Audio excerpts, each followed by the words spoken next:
আসসালামু আলাইকুম আরহামতুল্লাহি ওবারাকাতু। সম্মানিত দর্শক ভাই ও বোনেরা, কাছে এবং দূরে থেকে যারা আমার এই অনুষ্ঠান দেখতেছেন সকলকেই জানাই আন্তরিক মোবারকবাদ।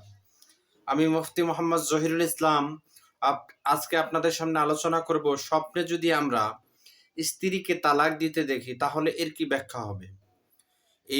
এর কারণে কি আমাদের ভবিষ্যৎ জীবনে কোনো খারাপ কিছু ঘটতে চলেছে নাকি ভালো কিছু ঘটতে চলেছে?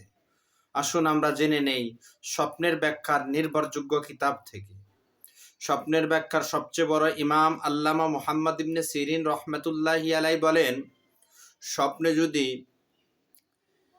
স্ত্রীকে তালাক দিতে দেখলে বুঝতে হবে তার ক্ষমতা কিছুটা কমে যাবে। তার যে আগে ক্ষমতা ছিল সেটা অনেকটা হ্রাস পাবে, কমে যাবে। গভর্নর যদি স্বপ্নে দেখে সে স্ত্রীকে তালাক দিয়েছে, তাহলে বুঝতে হবে ওই পদ থেকে তাকে অপসারণ করা হবে।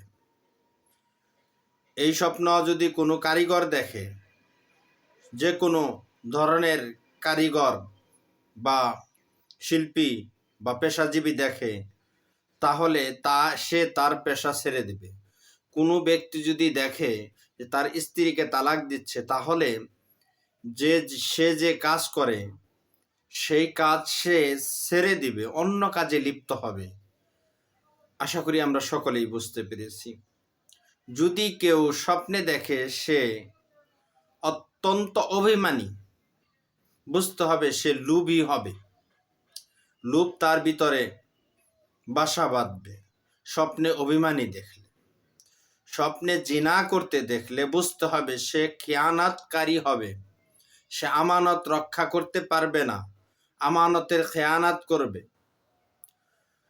কেউ কোনো প্রসিদ্ধ ব্যক্তির স্ত্রীর সঙ্গে জিনা করতে দেখলে বুঝতে হবে সে ওই ব্যক্তি থেকে সম্পদ অর্জন করবে যার সে লোভ করেছে।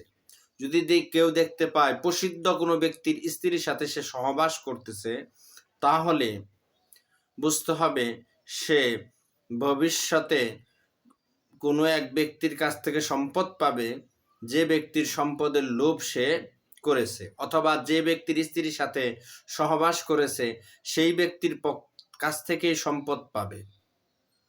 আল্লাহ তাআলা আমাদেরকে সকলকেই বোঝার তৌফিক দান করুক, আমিন। ভিডিওটি শেষ করার আগে আপনাদের সকলের কাছে অনুরোধ থাকবে, আমার এই ছোট্ট ইসলামিক চ্যানেলটি সকলেই সাবস্ক্রাইব করুন, সাথে থাকা বেল আইকন বাজিয়ে দিন, লাইক কমেন্ট করুন এবং শেয়ার করুন। আপনাদের জিজ্ঞাসাগুলো আমাদের কমেন্ট বক্সে জিজ্ঞাসা আকারে জানান, আমরা উত্তর দেওয়ার চেষ্টা করব ইনশাআল্লাহ।